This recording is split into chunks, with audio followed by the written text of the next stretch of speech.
Okay, cool. New vlog, new video, EcoBoost swap, darkhorse gen4 with a gen3 transmission.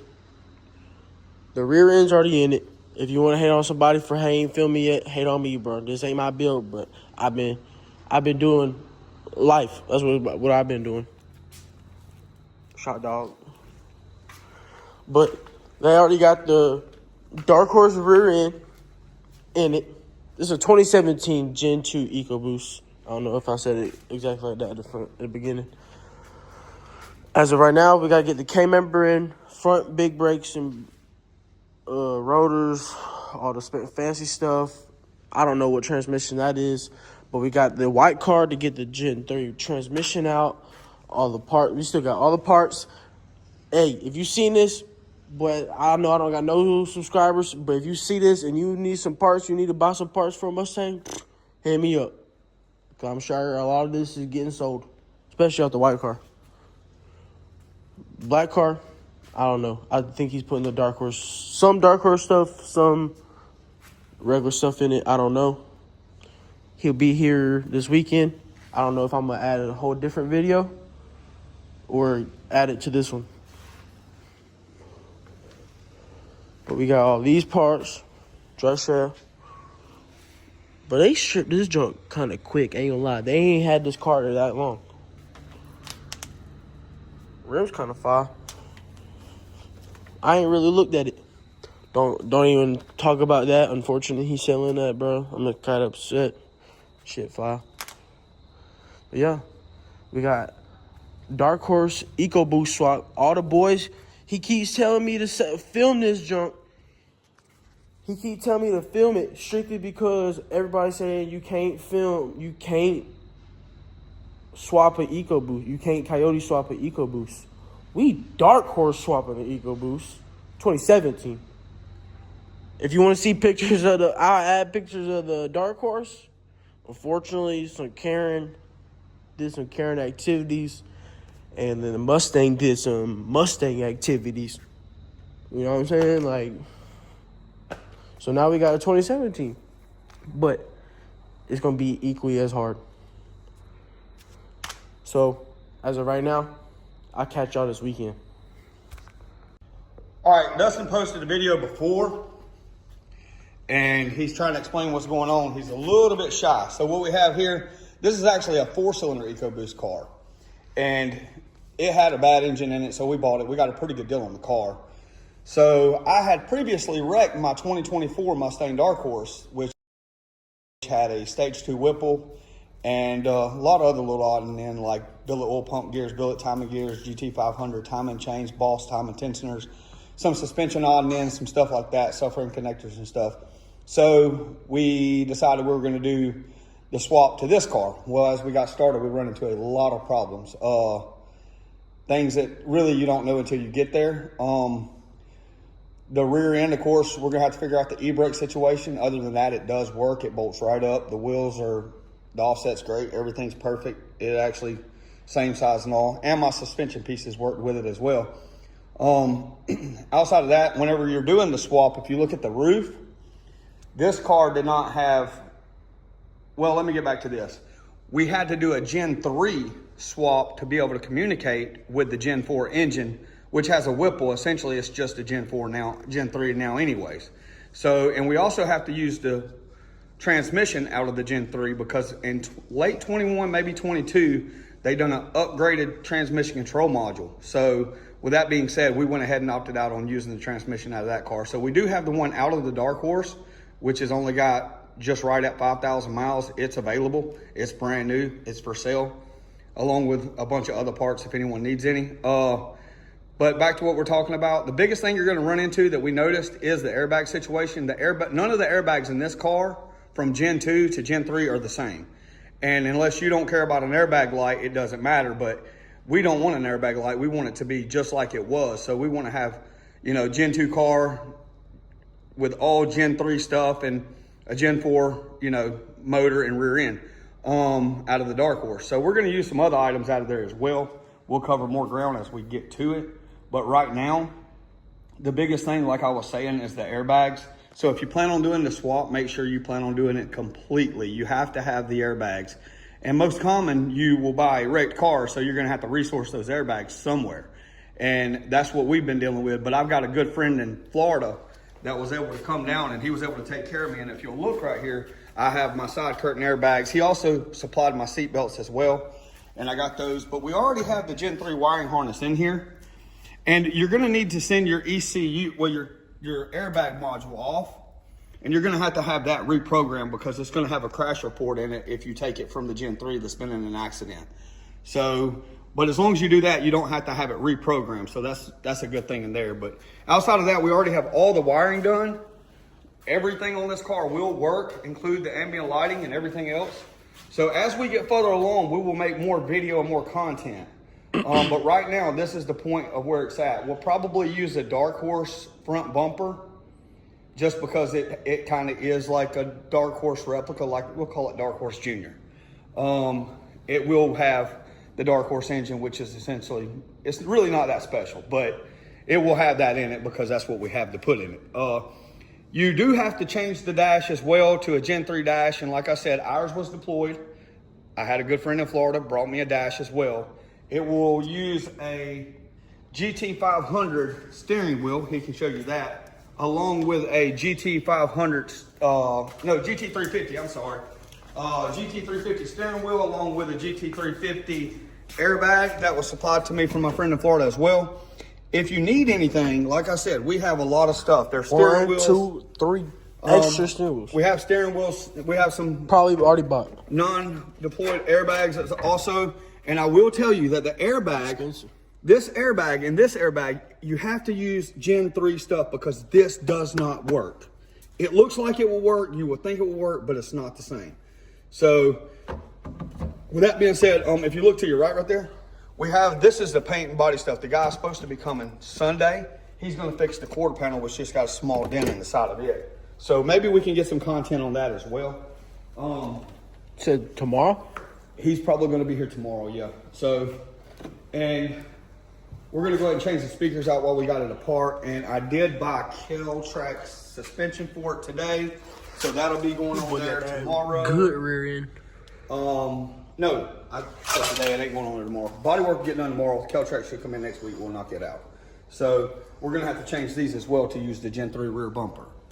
So, the paddles how will the tail lights work? Tail lights gonna work this way? Tail lights gonna work just as normal. It's gonna all this wiring harness you see now has already been taken from the Gen 3 and put in here. Every single last piece of it. But I'm saying if you're taking this off, how would these bolt in correct? We have these from the Gen 3. Oh. Yeah, there's the Gen 3 bumper. The white one's the Gen 3 because it has dual. So all that's getting painted tomorrow? Exhaust. Huh? Oh, that's getting painted tomorrow too? No, we're just going to fix the quarter tomorrow. I'll probably personally paint my bumpers, and I'll probably personally make this repair. That repair will be done tomorrow. We do still have to figure out how to get the front end to work. Once my suspension comes in next week, I'm going to test fit the side that wasn't damaged on the darkhorse on the side and see if the spacing on the wheels and all are good. We're going to mark it on the side. This isn't the damaged side? No, this is not the damaged side. But I have the control arms are not here. They're at Michael's because they're aluminum on the darkhorse. They have aluminum darkhorse. So we'll use those on one side. And if everything lines up good, and I have the wheel somewhere over there, the other darkhorse wheels over there, that's the front wheel. So we'll put that wheel on, and what we'll do, if it lines up good, we'll go ahead and I'll order the other side, all darkhorse, the same stuff, just for right hand side versus left hand side, or vice versa. But at this point, that's where we're at. But if Dustin stays up on what he's supposed to be doing, he'll get over here at least once a week and get some content. And we expect to have this thing running in the next couple of months, so you guys will actually be able to see a finished product.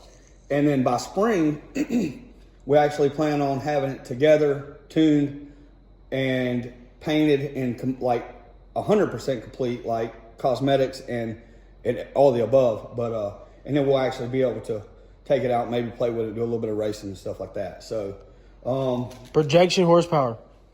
Projection. Well, it depends. Projected horsepower, we know we can get 1,000 out of it. We probably want to be somewhere around, I think we're going to be somewhere around high 8s, mid-9s just to be safe. You know, we didn't do a sleeve block in it. So we, you know, the Dark Horse does come with, it does come with forged rotating assembly. Well, all except that I think it has cast pistons. I'm not 100%, but I think they do. Outside of that, we do need to do a converter, and we're probably gonna have to build the transmission. But to keep from doing that, we're probably gonna keep it a little bit around high 800. Just that way, we'll get a little bit of time out of it and get to enjoy it a little bit before we have to tear it back apart. Right. So that's the goal. Hopefully, but you know how that goes. Goals never work. I mean, you do something, you break it. Yeah. These And cars then we break it, you upgrade it. Yeah, you break it, upgrade it. Yeah, that's the name of the game. So, outside of that, I mean, I think we got everything covered. You got anything you want to cover? Are you putting the Dark Horse, the Gen 4 e-brake in? Or are you using that e-brake? Okay, so we were talking about the e-brake today. Because I would love... The e-brake will work. And when I say it will work, I mean with a lot of work it will work. So here's the deal. It's more than what we want to get into. I just want that e-brake because I don't do any drifting. I don't do any. This car is more or less going to be from a dead stop kind of thing. Right. But I do like to have an e-brake. If I park on a hill, I don't, you know, if somebody bumps out of gear or something. But I like to have it. So we're going to make the e-brake work. It's electric. It's not a big deal. We can use the handle, the lever, but we're running into an issue. The lever's just up and down. It go and lock it. And when you let it down, it stays locked. We're not going to be able to do that because we're going to have to set it up on a trigger. Whenever it passes the trigger, it'll lock it. And when you let it off the trigger, it unlocks. So I don't know how this is going to work, but it will bolt in the car. Right. I don't know if it's something that we want to do. Yeah. But if you keep the regular one in, it's still you're gonna still have to use the button. No, what I'll do is I'll set this up on a switch. So it'll just go up, pull, and then it'll drop. I'll probably use a nitro switch. Have you ever seen a nitro switch? Whenever you hit full throttle, it touches it. When you let off the throttle, it untouches it. So I'm thinking about using it whenever it passes by that switch, it triggers the electric brake to lock the e-brake up. And then as long as it's up, it won't go nowhere. Because it still pulls up and down just fine. I'll need to put a spring on it to give it some tension. And then whenever I let it down, it'll pass back by that trigger, that electric trigger, and undo the brakes. So that's my thoughts right now. That's fancy. You can cover that whenever we get to that point too. Right. So we're planning on right now. My best thought, I might find something better. I'll do some research, but a full throttle pedal nitro switch is like, you know, that's my best option right now. So and the airbags. If you decide to do this, it is a costly build. I recommend you buy the nice car that you want. We got a really good deal. This is a nice car, and I was happy with it. But it did turn out to be a lot more. We had to find a wrecked car. Luckily, thank God, we were able to sell enough parts off the wrecked car to make the money and a little bit more out of the wrecked car. Need it? Don't get it. Yeah, we have a lot of parts available. I mean, if you need it, I mean, it's here. I mean, we have stuff from this car. We have stuff from that car. That's from the Dark Horse. I don't know what he's doing with that. It's for sale. I mean, Dark Horse exhaust for sale. Spare tires. I got 3 of those, 2 or 3 of those laying around here with the whole kit that's with the styrofoam and all. Are you doing a upgraded hood, or are you using that hood? I may use that hood in my fenders just to start off. I don't know yet to see how I like the Dark Horse front bumper, but I like to use the GT350 fenders. 3.8. You get the 3.8, you might need a bigger hood. I don't. I'm thinking it'll go. It's under a stock hood now. I think it's either the 3.8 or 3.6 Whipple. It is under a stock hood now, I do believe. I may be wrong about that, but something we'll have to check into. Right. I have heard that I'm going to have some issues with headlights. We will cross that bridge. That's a long way away. Headlights off because of wiring? Yeah, due to the fact that your Gen 3 headlights won't fit in the Gen, unless I do a front end conversion, which I don't really want to do it. Right. But your Gen 3 headlights won't fit in this car, and then the housing's different, so you have to use a different. This is hearsay now. I was told this today. Like I said, we'll figure that out when we get there, because I don't want to be giving somebody some.